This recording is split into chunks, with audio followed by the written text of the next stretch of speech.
त्याचा विचार आपण करत नाही. म्हणून भगवान परमात्म्यानेच तो विचार सांगक या ठिकाणी या ग्रंथात केलेला आहे. का आपल्याला ज्ञान होत नाही, झालं तरी आपलं ज्ञान का टिकत नाही, टिकलं तरी ते वाढत का नाही, तर त्याचं कारण असं आहे की आपल्याकडे दैवी संपत्ती कमी आहे. ज्ञानाकरता दैवी संपत्ती लागते. आवाज घुमतोय रे बाळा. आणि ज्ञानाकरता दैवी संपत्ती लागते. ती दैवी संपत्ती आपल्याकडे कमी आहे.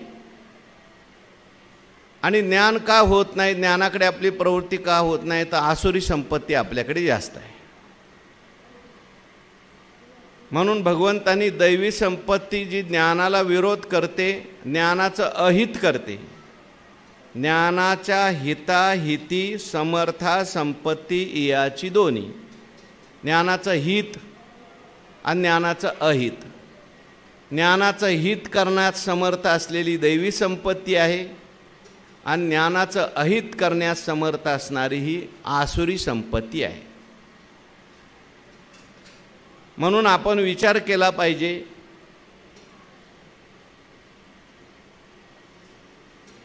आपल्याला ज्ञान होत नाही, प्रतिबंध निर्माण होतात. का प्रतिबंध निर्माण होतात? याच्यातली एखादी दैवी संपत्ती आपल्याकडे आहे का? कोणत्या कोणत्या दैवी संपत्ती आपल्याकडे आहेत आणि कोणत्या कोणत्या आसुरी संपत्ती आपल्याकडे आहेत? जसं आपण हिशोब ठेवतो, कोणत्या बँकेत किती पैसे आहेत आणि आपल्यावर किती कर्ज आहे, कर्जाचा आणि बरोबर नफ्याचा, बँकेतल्या पैशाचाही ताळा लागला पाहिजे. आपल्याकडे कर्ज किती आहे आणि आपल्याकडे आवक किती आहे. असं नको व्हायला आवक फार थोडी कमी आणि कर्जच जास्त. त्याने काय होईल? कर्जामध्ये आपण बुडून जाऊ आणि शेवटी सगळं विकावं लागेल, सगळं दिवाळं निघेल.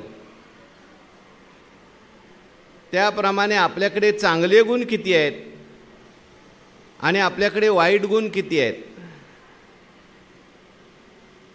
चांगले गुण असतील तर आपल्याला ज्ञान होईल, आपल्याला आनंद मिळेल, आपल्याला सुख मिळेल. आणि वाईट गुण असतील तर ते आपल्या जीवनामध्ये ज्ञान होऊ देणार नाहीत, दुर्गुण निर्माण करतील आणि दुःख निर्माण करतील. मला दुःख होतं, मला दुःख होतं याचा विचार आपण करतो, पण दुःख का आलं? दुःख येण्यामागची कारणं काय?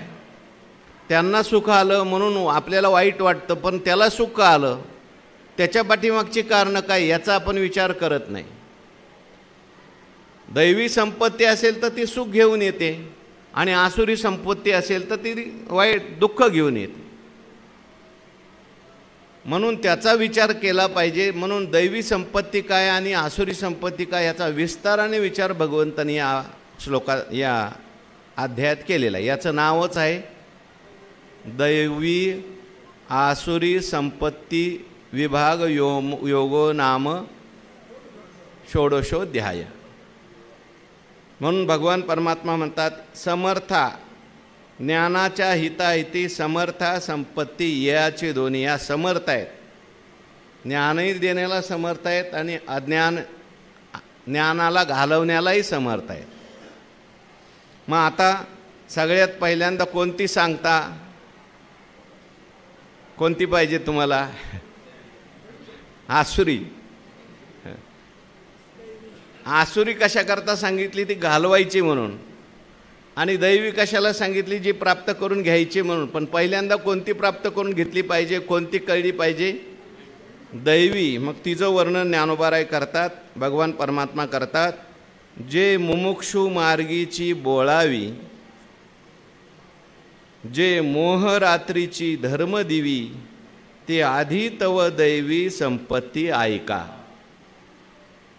दैवी संपत्तीला किती वर्णन केलं ज्ञानोबारायांनी. सामान्य नाही ती. कोणती आहे ती? काय? जे मुमुक्षु मार्गीची बोळावी, मुमुक्षूंना परमार्थ मार्गापर्यंत पोचवणारी,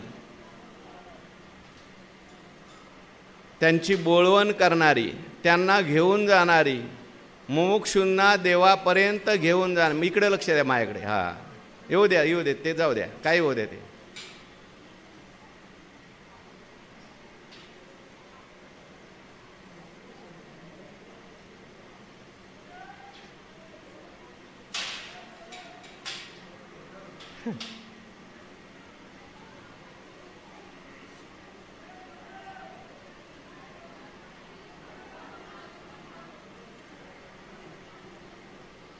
मुमुक्षु मार्गाची बोळावी म्हणजे मुमुक्षूला मोक्ष मार्गामध्ये मदत करणारी, त्याला मोक्षापर्यंत घेऊन जाणारी. मुमुक्षु मार्गाची बोळावी जे मोह रात्रीची धर्म देवी. मोहरूपी रात्रीत जी मशाल होऊन चालणारी आहे, धर्माची मशाल होऊन चालणारी आहे, धर्म दिवी, ते आधी तव दैवी संपत्ती ऐका. ती अगोदर तुम्ही दैवी संपत्ती ऐका.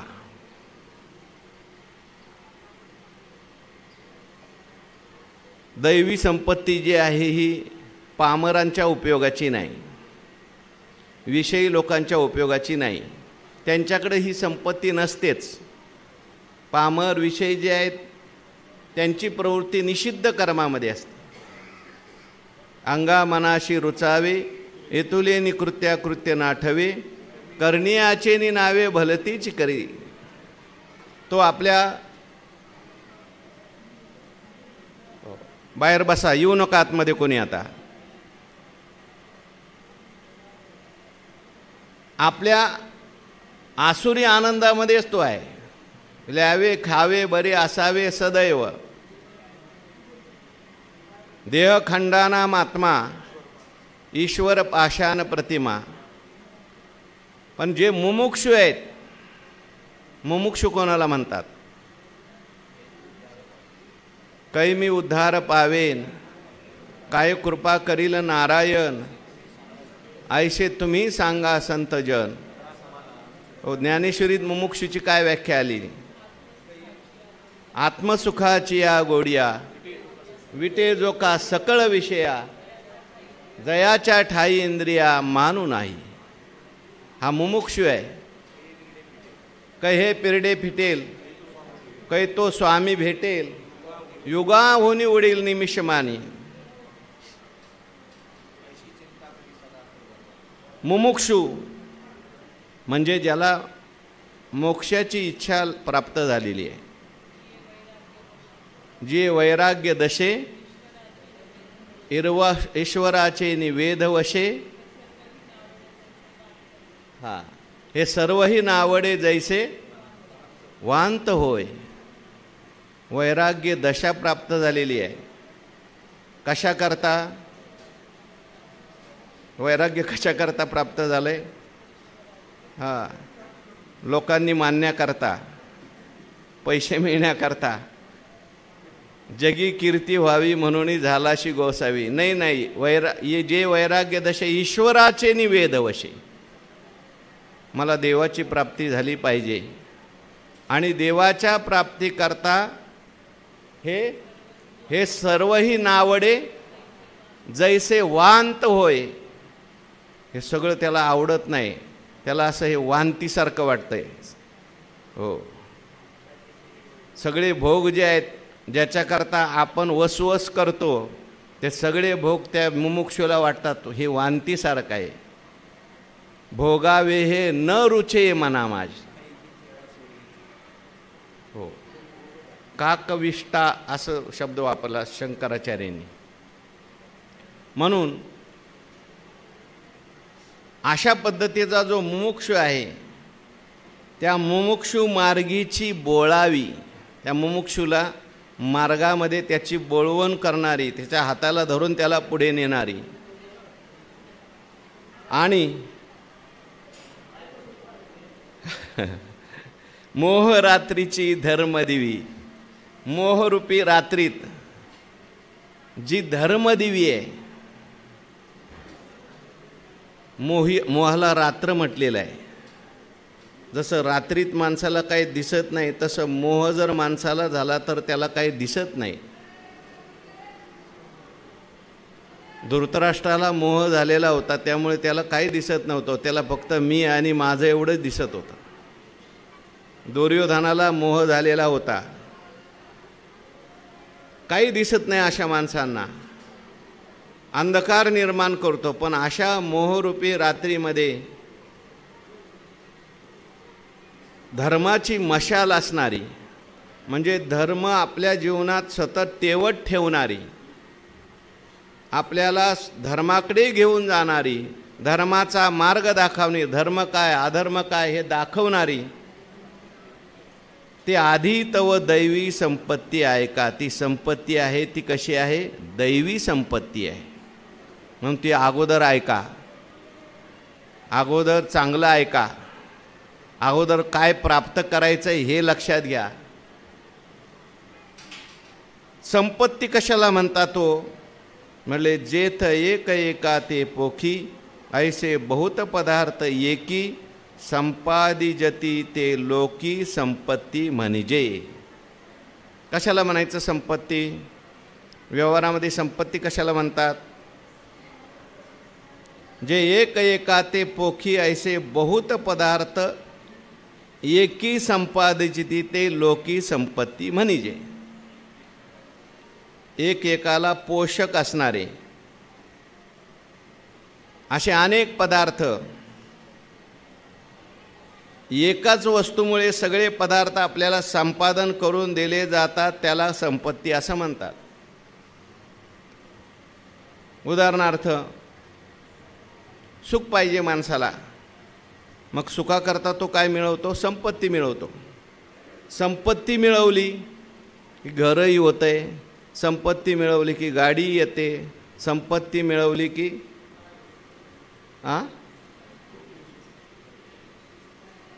सगळंच होते, सगळ्या गोष्टी मिळतात, सगळेच प्रेम करायला लागतात, गायी घेतो, आणखीन काय काय करतो. म्हणजे सगळी सुखाची साधनं जी आहेत ते एका संपत्तीमुळे तो प्राप्त करून घेतो.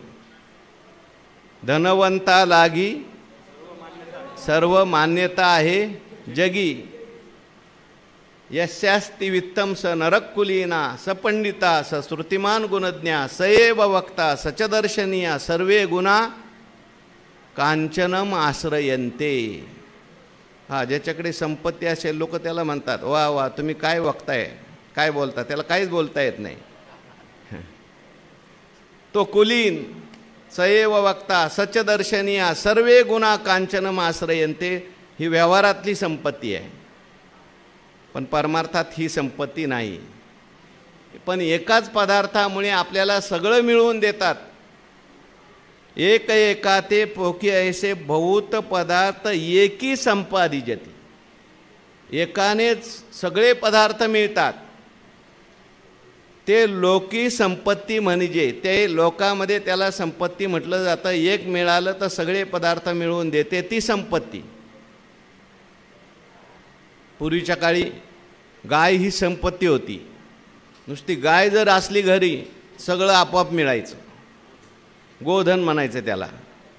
हो, शेती ही सुद्धा काय आहे? संपत्ती आहे. परिस्थितीनुसार, देशा काळानुसार सगळे बदलत जातात. सोनं ही सुद्धा काय आहे? संपत्ती आहे. पण हे व्यवहारातले लोकी संपत्ती आहे.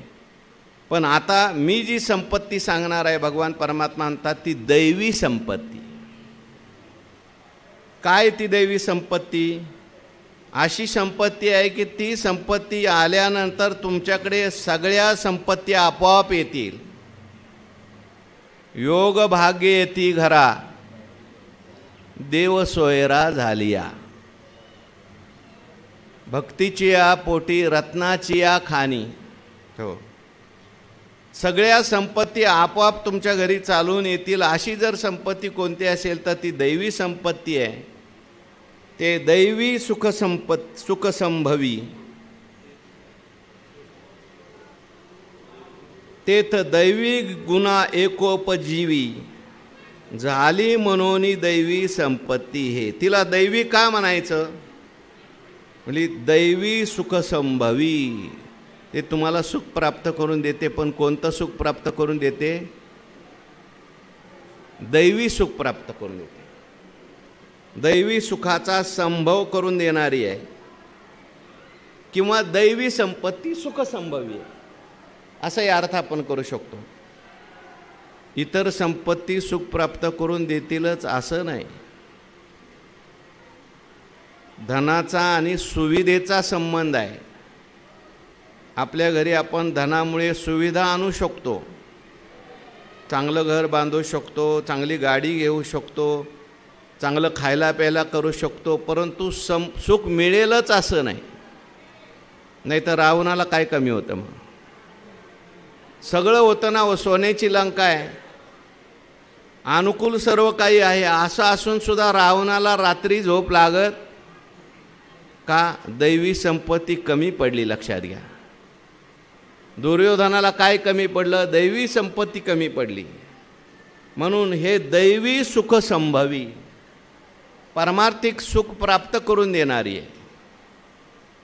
जे सुख प्राप्त झाल्यानंतर दुःख जरी जीवनात आलं तरी माणसाला दुःख वाटत नाही, असं सुख प्राप्त करून देणारी आहे. मग मेरुपासोनी थोरे देह दुःखाचे डोंगरे, दाटी जो परिभारे चित्त न दटे. दैवी सुख म्हणजे किंबहुना सोये जीवात्मयाची लाहे, तेत जे होय तया नाव सुख आता सुख ते गा किरीटी, दाविल तुझ दिठी. जे आत्मयाचे भेटे जीवाशी होय ते सुख. दैवी सुख संभवी, तेथ दैवी गुणा एकोपजीवी. मग सगळे जे दैवी गुण आहेत त्या दैवी गुणांना जिवंत करणारी, प्राण देणारी, त्यांना वाढवणारी, आणखीन दैवी गुण खूप वाढवणारी, आणि झाली म्हणून दैवी संपत्ती हे. म्हणून हिला काय म्हणायचं आहे? दैवी संपत्ती असं म्हणायचं आहे. आता ती दैवी संपत्ती कोणती आहे ते पहिल्या श्लोकात सांगितलेली आहे. सगळ्यांनी म्हणा पहिला श्लोक. अभयम सत्व संशुद्धीर ज्ञानयोग व्यवस्थितिः दानं दमश्च यज्ञश्च स्वाध्यायस्तप आर्जवम्. सगळ्यात पहिल्यांदा दैवी संपत्तीचे किती गुण सांगितले? अभयम, सत्व संशुद्धी 2, ज्ञान योग व्यवस्थिती 3, दान 4, दम 5, यज्ञ 6, स्वाध्याय 7, तप 8 आणि आर्जवम 9 गुण इथे दैवी संपत्ती सांगितले. किती सांगायचे? पूर्ण 26. पण 26 पैकी जे मुख्य आहेत ते गुण इथे सांगितलेले आहेत. त्याच्यात पहिल्या चरणात सांगितलेले सगळ्यात मुख्य गुण दैवी संपत्तीचे, आणि त्या पहिल्या चरणात सगळ्यात जो पहिला आहे तो सगळ्यात मुख्य आहे. म्हणजे तेवढा जरी गुण आला तरी सगळ्या दैवी संपत्तीला तो घेऊन येतो.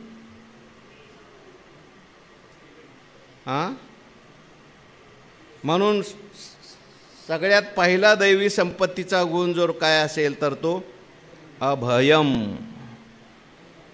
आता या सगळ्या दैवी संपत्ती तपासून बघायच्या. एक डायरी करायची आणि त्याच्यात रोज लिहायचं संध्याकाळी आपल्याकडे नेमकं दैवी संपत्तीचे गुण किती आणि आसुरीचे किती. म्हणजे सगळं झाल्यावर आपण नेमकं कशात बसतोय, कोणत्या संपत्तीत आलो आहे आपली, आणि याच्यामुळे आपल्या जीवनात काय निर्माण झालं आहे हे तपासून बघण्याकरता आहे. म्हणून सगळ्यात पहिल्यांदा जी सांगितली दैवी संपत्ती ती आहे अभयम. ज्याच्याकडे दैवी संपत्ती आहे त्याच्याकडे अभयम असतं. अभयम असतं तेच दैवी संपत्ती आहे समजायचं. अभय म्हणजे काय? भयरहित अवस्था प्राप्त होणं. आचार्यांनी भाष्यामध्ये सांगितलंय, शास्त्रार्थाचे निर्भय अनुष्ठान करणे. म्हणजे शास्त्राने जे सांगितलंय, संतांनी जे सांगितलंय त्याच्यानुसार अनुष्ठान करत असताना, वागत असताना कुठल्याही प्रकारची मनात भीती न बाळगणं. टीकाकारांनी केलेला अर्थ आहे.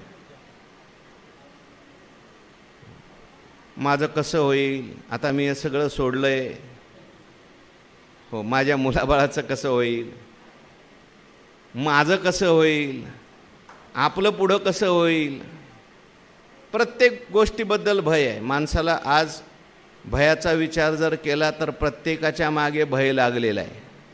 एक श्लोक आहे ना, काय, भोगे रोग भयम कुले च्युती भयम वित्ते नृपालात भयम माने दैन्य भयम तपे इंद्रिय भयम काले कृतांतात भयम बले रिपु भयम रूपे जराया भयम काले कृतांतात भयम सर्व वस्तु भयावहम हरिपदम निर्भयम.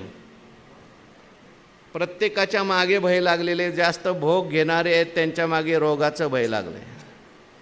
आपल्याला रोगाचं भय आहे की नाही? अहो, थोडा ताप आला तर वाटतं काय झालं आणि काय नाही झालं, मरतोच का काय आता. भीती माणसाला, कोणता रोग झाला मला, भोगे रोग भयम रूपे जराया भयम. तुम्ही सांगा आता, माझं पाठ नाही ते. भोगे रोग भयम नंतर कुले च्युती भयम, चांगल्या कुळात जन्माला आला, माझ्या कुळाला बट्टा लागणार नाही असं काय तर माझ्याकडे होणार नाही ना, कुळाच्यापासून मी च्युत होणार नाही ना, असं भीती आहे. पुढं माने दैन्य भयम, मान असलेल्याला असं वाटतं आपल्याला कोणी अपमान करू नये, आपला अपमान होईल म्हणून दैन्याची भीती आहे. रूपे जराया भयम, चांगलं रूप आहे त्याला असं वाटतंय म्हातारपण आलं आणि आपलं रूप गेलं तर काय, आता किती चांगलं दिसतंय, सगळे आपल्याकडे बघतात, या या म्हणतात, बसा बसा म्हणतात, आणि म्हातारं झाल्यावर कोणी विचारणार नाही म्हणून त्याला वाटतं की आपण म्हातारच होऊ नये म्हणून तो पांढऱ्याचं काळं करत राहतो. आणखीन काय काय करत राहतो, परंतु शेवटी झाल्याशिवाय राहत नाही. रूपे जराया भयम तपे इंद्रिय भयम, तप केलं तर इंद्रियाची भीती आहे, कामक्रोधाची भीती आहे. फार पैसा असेल त्यालाही भीती आहे. कशाची? इन्कम टॅक्स, कधी धाड पडेल काही सांगता येत नाही. चोराची भीती आहे. फार बल असेल तर त्याला शत्रूची भीती आहे. सगळ्याला कोणाला कशाचं भय, कोणाला कशाचं भय. हो, भयाने ग्रासलेला आहे. प्रत्येक जीव हा भयाने ग्रासलेला आहे. का भयाने ग्रासलेला आहे? ही भयवृत्ती निर्माण होते आसुरी संपत्तीतून. भय ही वृत्ती निर्माण होते अज्ञानातून. जेवढी तुमच्याकडे आसुरी संपत्ती तेवढं तुमच्याकडे भय जास्त, आणि जेवढी तुमच्याकडे दैवी संपत्ती त्याच्यामध्ये तेवढा मनुष्य काय असणार? निर्भय असणार. जेवढा मनुष्य देवावर निर्भर असतो तेवढा निर्भय असतो, आणि जेवढा मनुष्य स्वतःच्या बलावर अभिमानी असतो तेवढा भयवान असतो.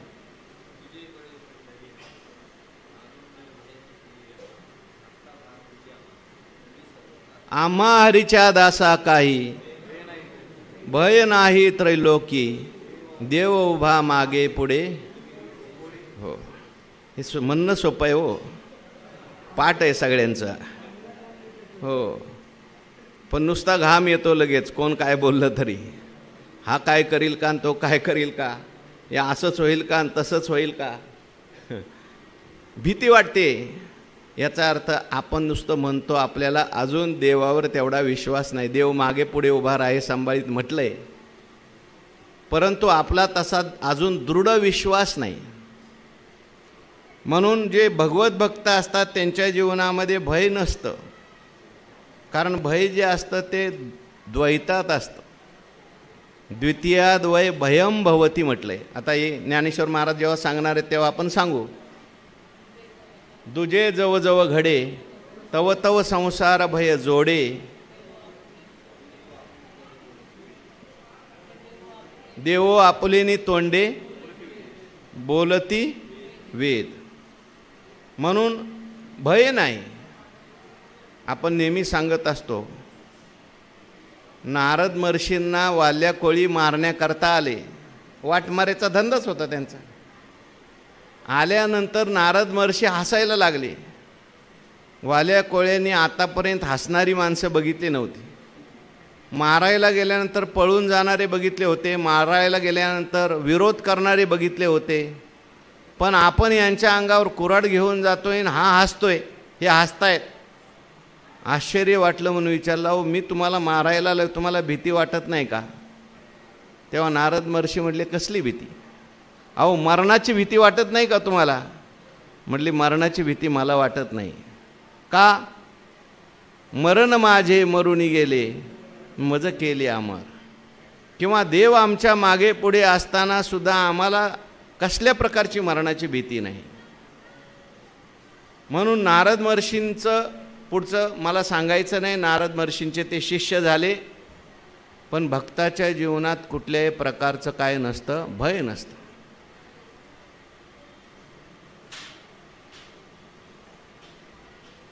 भय जे आहे ते दैवी संपत्ती आहे. ज्यांच्या ज्यांच्या जीवनात भय नाही त्या ठिकाणी ते दैवी संपत्तीवान आहेत असं म्हणायला हरकत नाही. जगद्गुरू श्री तुकाराम महाराजांच्या चरित्रामध्ये आपल्याला अनेक गोष्टी पाहायला मिळतात. हो, लौकिक व्यवहारातलं त्यांना काय तर भय नाहीच आहे. महाराज एकटेच डोंगरावर जाऊन बसायचे. आता त्या काळचा डोंगरावरचा काळ आता सारखा आहे का? भामचंद्र डोंगरावर जाऊन बसले, वाघ येत होते, सिंह येत होते, साप येत होते, व्याघ्र सर्प विंचू अंगाशी झोंबले म्हटले. पण असं असताना सुद्धा भय वाटत नव्हतं. त्याचं कारण काय? परमात्मा आपलं रक्षण करणार आहे म्हणून कुठल्याही प्रकारचं भय नाही. महाराजांना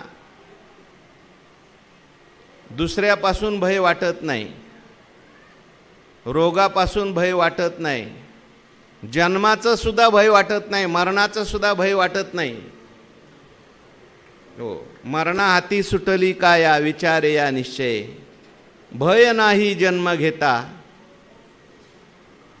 मोक्ष सुखा हानू लाथा. पुढं काय? तुका म्हणे सत्ता करू निकट सेवेची. म्हणून भय त्यांच्या जीवनामध्ये नाही. म्हणून अभयम पहिल्यांदा सांगितलंय. अभयावर खूप बोलता येईल, ज्ञानोबरायांनी त्याचा विस्तार केलेला आहे. पहिला सगळ्यात मोठा गुण जर कोणता असेल तर तो काय आहे? अभय आहे. आता तयाची दैवगुणा. असं करू आपण, श्लोक पूर्ण घेण्यापेक्षा एक एक पद घेऊन त्याच्या ओव्या घेऊ, चालेल का? का पहिला श्लोक घ्यायचा? हां, तरी न आता तयाची दैवगुणा.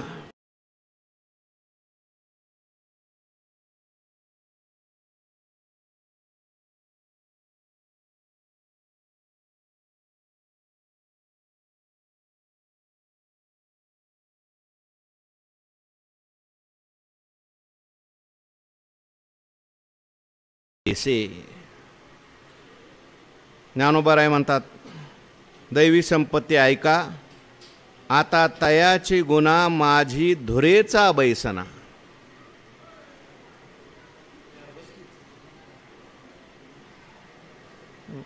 सगळं जग बघतंय, हे लाईव्ह चाललंय.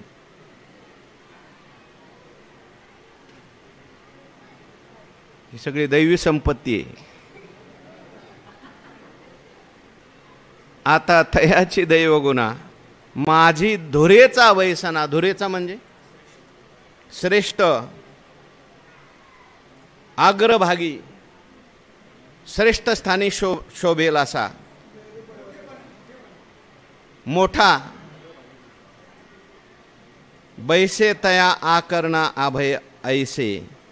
आणि अग्रभागी असलेल्या आसनावर जो बसतो त्याला काय म्हणतात? अभय असं म्हणतात. सगळ्यात पहिल्यांदा अभय सांगितलं, कारण हा दैवी संपत्तीतील सगळ्यात एक नंबरचा गुण आहे. दैवी संपत्ती आहे की नाही कसं ओळखायचं? पहिल्यांदा हा गुण असेल समजायचं त्याच्याकडे दैवी संपत्ती आहे, आणि हा गुण आला की तो सगळ्या दैवी संपत्तीला आपोआप घेऊन येतो. म्हणून सगळ्या दैवी संपत्तीमध्ये श्रेष्ठ असलेला गुण कोणता जर असेल तर तो, आवाज वाढव जरा, तो अभय असे आहे. आता अभय म्हणजे काय? ज्ञानोबारायांची काय व्याख्या? आपण भरपूर बोललो, परंतु ज्ञानोबारायांनी काय सांगितलंय बघा. तरी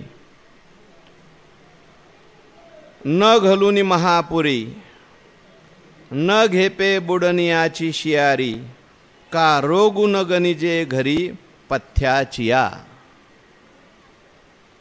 तैसा कर्मा कर्माचिया मोहरा, उठून दोन्ही अहंकारा, संसाराचा दरारा सांडणे येणे. ज्ञानोबारायांनी जे अभय घेतलेलं आहे ते लौकिकातला अभय नाही. संपूर्ण संसाराचा दरारा ज्याला वाटत नाही, संसाराचंच भय ज्याला वाटत नाही, संपूर्ण संसाराचा दरारा ज्याने सोडून दिलेला आहे. तुम्हाला आम्हाला सगळ्यांना संसाराचा दरारा आहे. आपल्याला जाऊ द्या, मोठ्या मोठ्यांना सुद्धा या संसाराचा दरारा आहे. ब्रह्मदेवाला संसाराचा दरारा वाटतो, इंद्रदेवाला सुद्धा संसाराचा दरारा वाटतो. करिता विचार तो हा दृढ संसार, ब्रह्मादिका पार नुलंघवे सामर्थ्ये. असा असलेला हा संसार कोणाला सोडत नाही, सगळ्यांच्या पाठीमागे लागलेला आहे. परंतु अशा संसाराचं भय सगळ्यांनाच आहे. सगळे संसाराच्या भयाने ग्रस्त आहेत. संसार म्हणजे काय? जन्म मरण, आणि या जन्म मरणाच्या अंतर्गत असलेली सगळी दुःख.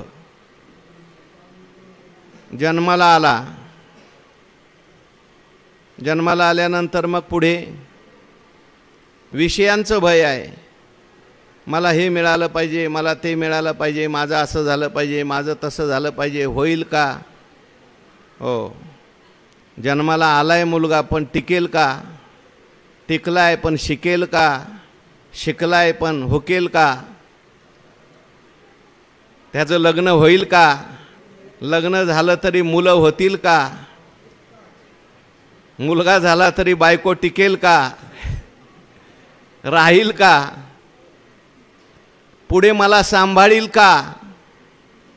हे भय सगळं मनात संसाराच्या अंतर्गत. आणि शेवटी त्याचं जाऊ द्या, पण मी राहील का? मला मरण येईल का? पुढे मला कुठल्या जन्माला जावं लागेल? हे सगळं भय आहे. याला संसार आहे. हा,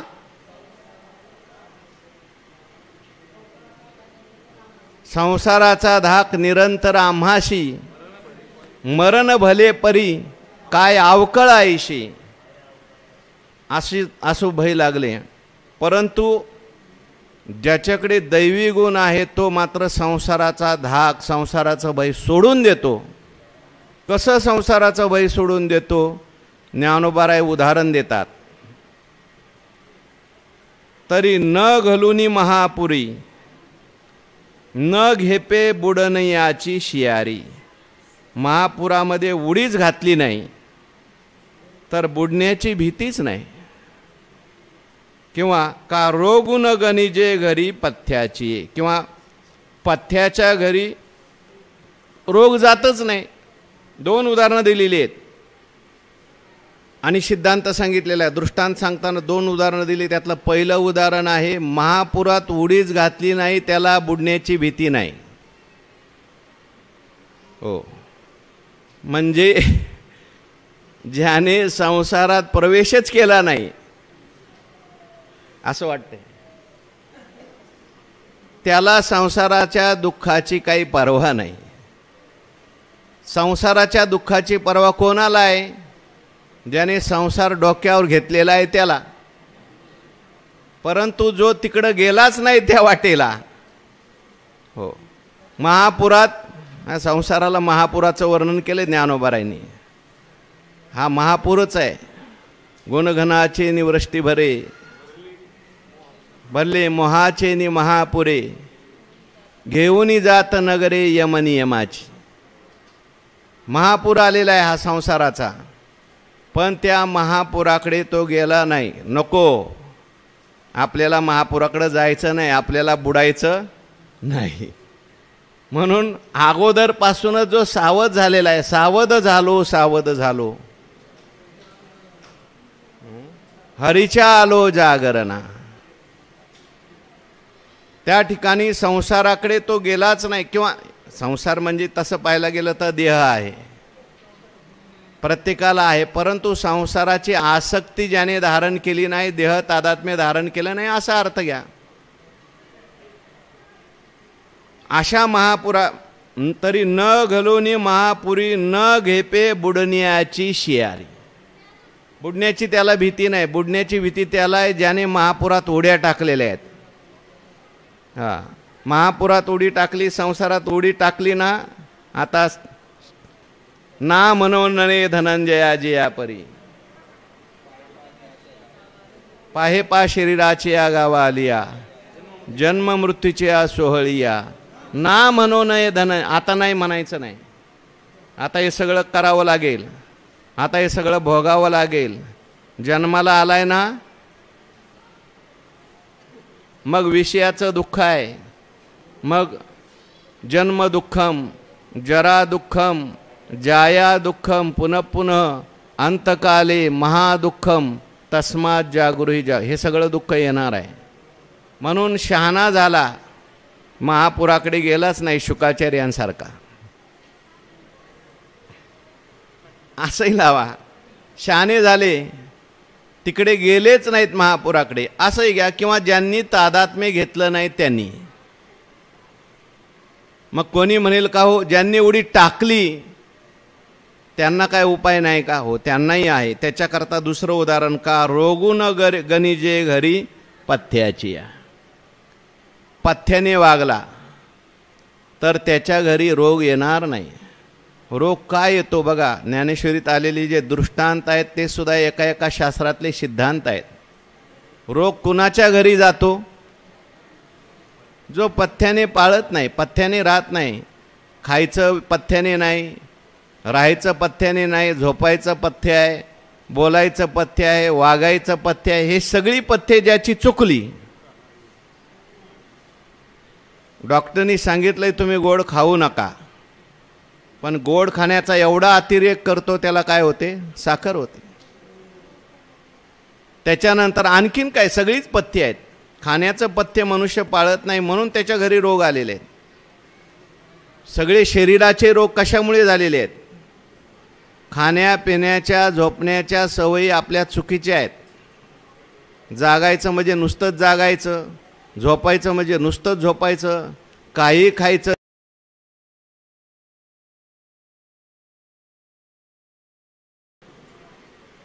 आणि मग अशा घरी रोग जातो. पण जो पथ्याने जीवन पाळतो, नियमितपणाने वागतो, त्याच्या घरी मात्र रोग जात नाही.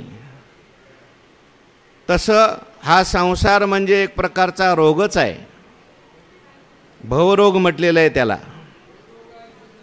पण असा हा भवरोग सगळ्यांच्या मागे लागलेला आहे. काम रोग आहे, क्रोध रोग आहे, लोभ रोग आहे. परंतु जो आपल्या जीवनामध्ये पथ्याने वागतो, आहार तरी सेविजे, युक्तीचे आ मापे मविजे, क्रिया जात आचरिजे तयाची स्थिती, युक्ताहार विहारस्य, युक्तचेष्टस्य कर्मसु, युक्त स्वप्नावबोधस्य योगो भवती. दुःख हा दुःखाला घालवणारा तो योग होतो. पण त्याच्यासाठी आहार चांगला पाहिजे, विहार चांगला पाहिजे, जागरण तसं पाहिजे, झोप तशी पाहिजे. आणि मग पथ्याने जो वागला त्याच्या घरी जसा रोग जात नाही, तसं या संसार रूपी रोगात सुद्धा काही पथ्य माणसाने पाळली पाहिजेत. संत वाङ्मयामध्ये पथ्य सांगितलेली आहेत. कोणती कोणती पथ्य सांगितली बोला? पथ्य नाम विठोबाचे आनिक वाचे न सेवी. वाणीचं पथ्य एवढं. कोणतं? देवाचं नाव घ्यायचं, दुसरं वाणीने सेवन करायचं नाही, म्हणजे वाणीचा रोग होणार, वाणीने होणारे रोग होणार नाहीत. हां, झालं. आता ऐकून होणारे काय रोग आहेत, खाऊन होणारे काय रोग आहेत. ब्रह्मरस घेई काढा, हे औषध घ्यायचं सांगितलं. तेने पिढा वारेल म्हणून ज्ञानोबाराय म्हणतात. पण आता कोणतं औषध घेतो? तैसा कर्मा कर्माची मोहरा उठून येदुनी अहंकारा. सुरुवात कुठून करतो तो? निर्भय होण्याची सुरुवात कर्मापासून आहे, लक्षात घ्या. भीती कशामुळे निर्माण होते? कर्मामुळे होते. आपण केलेलं चुकीचं कर्म हे भयाचं रूप धारण करून आपल्यासमोर येतं. म्हणून कर्मा कर्माची मोहरा उठून येदुनी अहंकारा संसारा दरारा सांडणे जे. कर्म आणि अकर्म करत असताना, त्या वाटेने जात असताना उठून येदुनी अहंकारा, त्या कर्माचं म्हणा अकर्माचं म्हणा, तो कर्तृत्व आपल्याकडे घेत नाही. कर्म करत असताना कर्तृत्व अभिमान घेत नाही, फलाची आसक्ती ठेवत नाही. कारण कर्म जे आहे ते माणसाला गुंतवतं, फळ भोगायला लावतं. कशामुळे? त्या कर्तृत्वाच्या अभिमानामुळे आणि फलाच्या आसक्तीमुळे.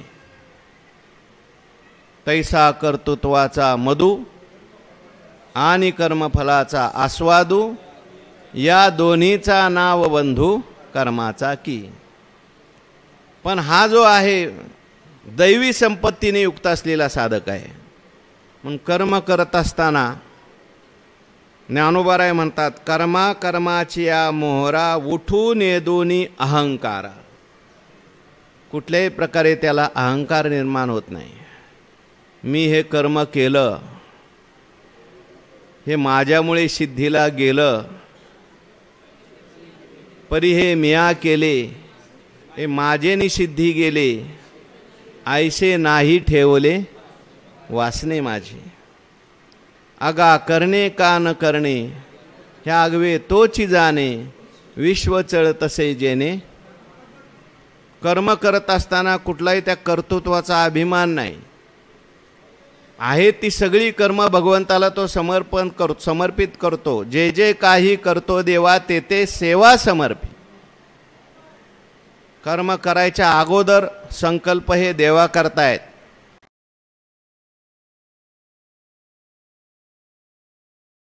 आणि झाल्यानंतर ही देवाची सेवा झाली.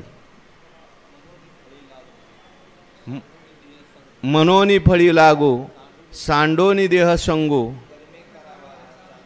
कर्मे करावा हा चांगू निरोप माझा.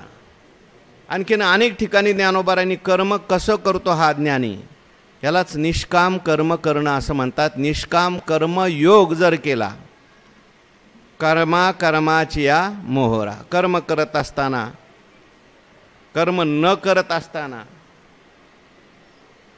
कर्म करणाराही मी नाही, न करणाराही मी नाही, चांगलंही करणारा मी नाही, वाईटही करणारा मी नाही. वाईट तो करतच नाही, पण समजा चुकून कधी घडलंच तरी ते मी माझ्या हातून घडलं नाही.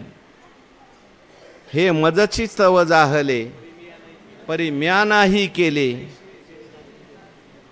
उठून येदुनी अहंकारा, संसाराचा दरारा सांडणे येणे. अहंकाराला उठू देत नाही, आणि म्हणून मग त्याला संसाराचा दरारा वाटत नाही, भीती वाटत नाही. संसार म्हणजे काय? कर्मच संसार आहे,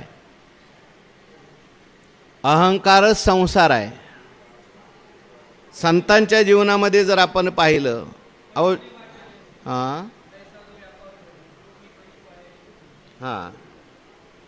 तुकाराम महाराजांना रामेश्वर शास्त्रींनी बोलून घेतलं. तुम्ही अभंग करता म्हणे. महाराज मी करतो म्हणले नाही. करविणारा कोण आहे? परमात्मा आहे. साळुंकी मंजुळ बोलतसे वाणी शिकविता धनी, म्हणून त्यांना भीती वाटली नाही. रामेश्वर भट्टांनी बोलवलं, एखादी म्हणली असते, हो माफ करा चुकलं माझं, लोक आपल्याला गावात राहू द्यायचे नाहीत, लोक आपल्याला त्रास देतील. भीती वाटली नाही, कारण करत असतानाच हे मी केलं ही भावना नाही. कोणती गोष्ट करताना भक्ताच्या जीवनामध्ये करता करविता परमात्मा आहे अशा भावनेने असल्यामुळे त्यांना भीती वाटत नाही, संसाराचा धाक वाटत नाही. संसार तो कोण लेखे आम्हा सखे हरिजन, संसाराच्या नावे घालून या शून्य. संसार तो तयाचा दास, हा मोक्ष ते पाहतसे वास. बरोबर आहे ना. रिद्धी शित्ती देशवटा त्रास, न शिवती त्याशी वैष्णवजन. हरीच ऐशे हरीचे दास, हा नाही तया भय मोह चिंता आस, होनी राहती उदास. बळकट कास धरुणी पाय तेजिले जन, नलगे मान मृत्यू का धन, कंठी नामामृत पान. माझ्या घराचं कसं होईल महाराजांनी विचार केला नाही का, कारण मी करतच नाही. त्यांना एवढं तुका म्हणे घालू तयावरी, हो काय देवाला करायचं असेल ते करील, माझंही काय करायचं असेल ते करील. तुझं कळेल ते करी, तारीशी तरी तारी मारी, जवळी अथवा दुरी धरी. संसाराचा दरारा सांडणे येणे, अशा प्रकारे त्यांनी संसाराचा दरारा सांडलेला आहे, सोडलेला आहे. अथवा ऐक्य भावाचे नि पैसे. पहिल्यांदा कर्म अकर्म नीट कळलं पाहिजे बरं का. कर्माचा निर्भय अवस्था प्राप्त करून घेण्याची सुरुवात कर्मयोगापासून आहे, आणि मग पुढे हळूहळू कर्माने चित्तशुद्धी होईल, उपासनेने चित्त स्थैर्य होईल. मग भगवंताची उपासना केली, चित्त स्थिर झालं, आणि मग पुढे निर्भय होण्याकरता उपासना सुद्धा माणसाला निर्भय बनवते. अहो प्रल्हादजींना अनेक त्या ठिकाणी मारण्याचे प्रयोग झाले. उंच कड्यावरून प्रल्हादजींना फेकलं, भीती वाटली का? त्या हिरण्यकश्यपूला वाटायचं एवढंसं पोरगण, ह्याला भीतीच कशी वाटत नाही. का रे म्हटले तुला भीती वाटत नाही? म्हटले भ्यायचं कारण काय? वरून टाकलं तर प्रल्हादजी म्हणायचे, देवा आकाश रूपाने तुम्हीच आहात, पृथ्वीच्या रूपाने खाली तुम्हीच आहात, पाण्याच्या रूपाने देवा तुम्हीच आहात,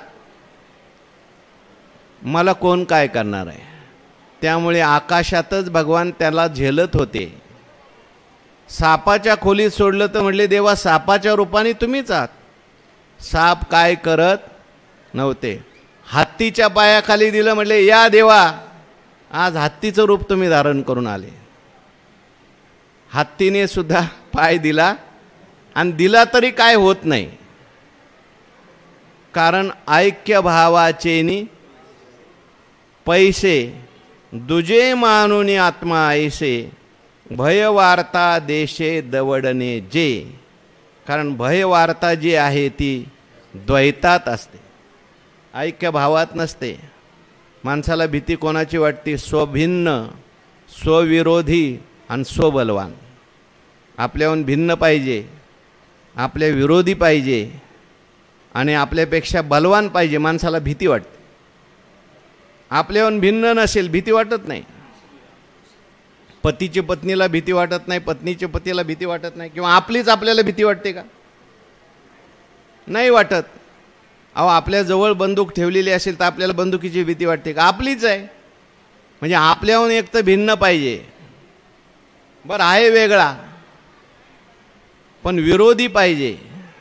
हो भाऊ आहे आपलाच असल्यावर भीती आहे का? आणि विरोधात असल्यावर? हो.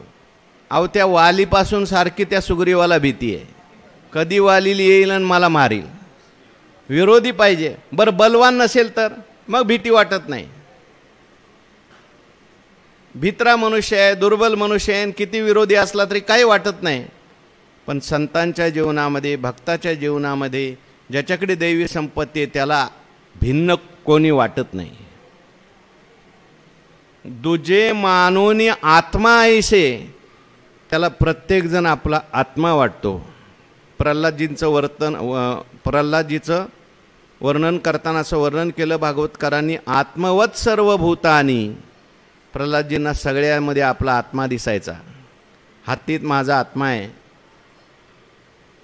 सापात माझा आत्मा आहे, अहो राक्षसात सुद्धा माझा आत्मा आहे, नवे नवे ह्या हिरण्यकश्यपूत सुद्धा माझा आत्माच आहे, माझा देवच आहे. म्हणून भीती वाटत नव्हती. अथवा ऐक्याचेनी पैसे, ऐक्याचा विस्तार त्याच्या जीवनात झालेला आहे. आणि ऐक्याचा विस्तार होण्याकरता ऐक्य कळावं लागतं. कशात ऐक्य आहे? शरीरात ऐक्य नाही, परंतु आत्मा सगळ्यांचा एकच आहे, परमात्मा सगळ्यांच्यामध्ये एकच आहे. म्हणून सगळ्यामध्ये असलेला जो आत्मा आहे तो एकच आहे आणि तेच माझं स्वरूप आहे. एकच आत्मा आहे, आत्म्याशिवाय दुसरं काही नाही जगामध्ये.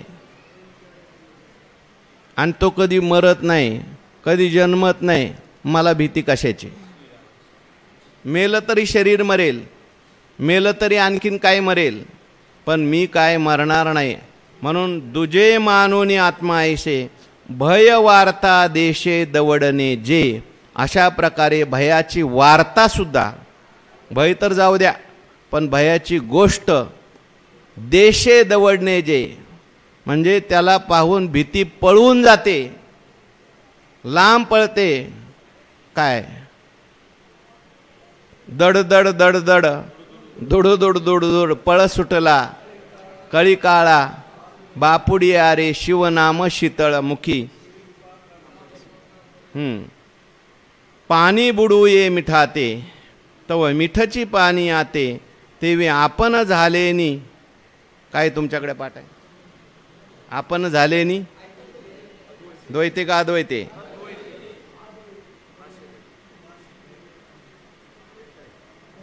अद्वैते. याच्यात द्वैते पाठ आहे म्हणून खांदारकर महाराजांचा. पाणी बुडू, आणखीन एक उदाहरण दिलं ज्ञानोबारायांनी, ऐका. पाणी बुडू मिठाते तव मिठची पाणी आते तेवी आपण झाले नि अद्वैते नाशे भय. समुद्राच्या किनारी मीठ तयार करतात, माहिती आहे ना तुम्हाला? ते मिठा समुद्राचं पाणी जे आहे ना, असं बाजूला थोडंसं धरून ठेवतात, बांध घालतात, आणि ते पाणी अडवल्यानंतर ते वाळलं पाणी की त्याचं काय होतं? मीठ होतं. पण त्या समुद्राच्या पाण्याला वाटलं हे आपल्याला सोडून गेलं, आपला भाऊबंद आहे, आपल्याबरोबर राहत नाही, कुठे गेला? बाहेर गेला. आता याला जिवंत ठेवायचं नाही, याला बुडवून टाकायचं. म्हणून एक मोठी लाट आली समुद्राची आणि त्या मिठावर गेली आणि मिठाला ओढून घेऊन आली. कशा करता? बुडवूनच टाकतो तुला. पण ते मीठ एवढं हुशार आहे, त्यांनी त्या पाण्याचं स्वरूप धारण केलं. म्हटलं बुडव तुला, आता कशाला बुडवायचं?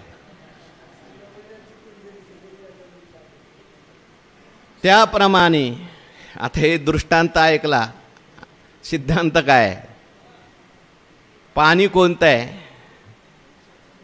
मीठ कोणतं आहे? मीठ म्हणजे जीव. जीवाला भीती लागलेली पाठीमागं. का? कारण जीव पाण्यापासून वेगळा झालेला आहे.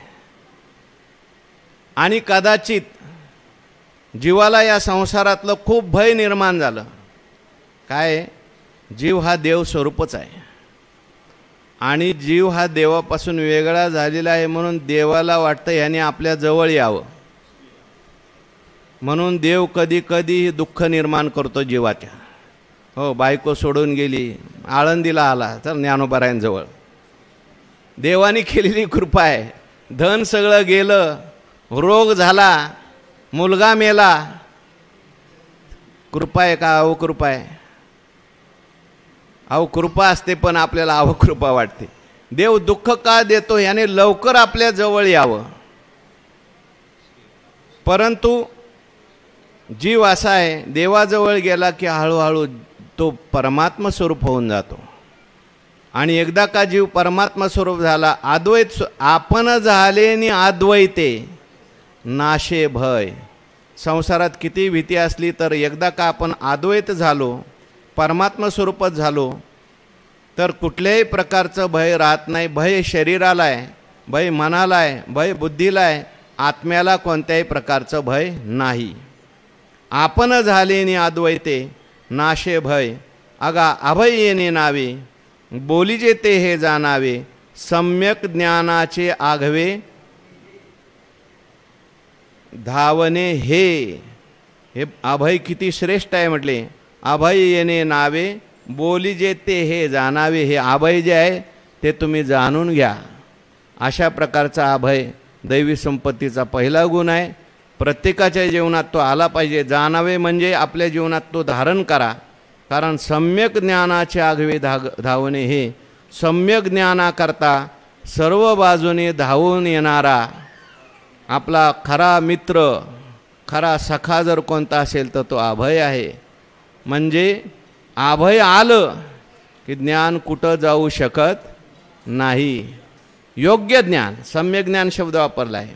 यथार्थ ज्ञान, जीव ब्रह्माऐक्य ज्ञानालाच यथार्थ ज्ञान असं म्हटलेलं आहे. आणि ते ज्ञान आपल्या जीवनात पाहिजे असेल तर पहिल्यांदा ते ज्ञान आणून देणारा, त्या ज्ञान रक्षण करणारा, त्या ज्ञानात वाढ करणारा श्रेष्ठ असा गुण जर कोणता असेल तर तो कोणता आहे? अभय आहे. म्हणून त्या अभयाची स्थापना आपल्या जीवनात आहे की नाही हे तपासून पहा. नसली तर तो अभय गुण आणा, तरच आपल्याला ज्ञान प्राप्त होईल. राहिलेला विचार उद्याच्या प्रवचनात. आता 7 वाजता गोरोबा काकाच्या मंदिरात कीर्तन आहे. पुंडलिक वरदा हरी विठ्ठल, श्री ज्ञानदेव तुकाराम विठ्ठल.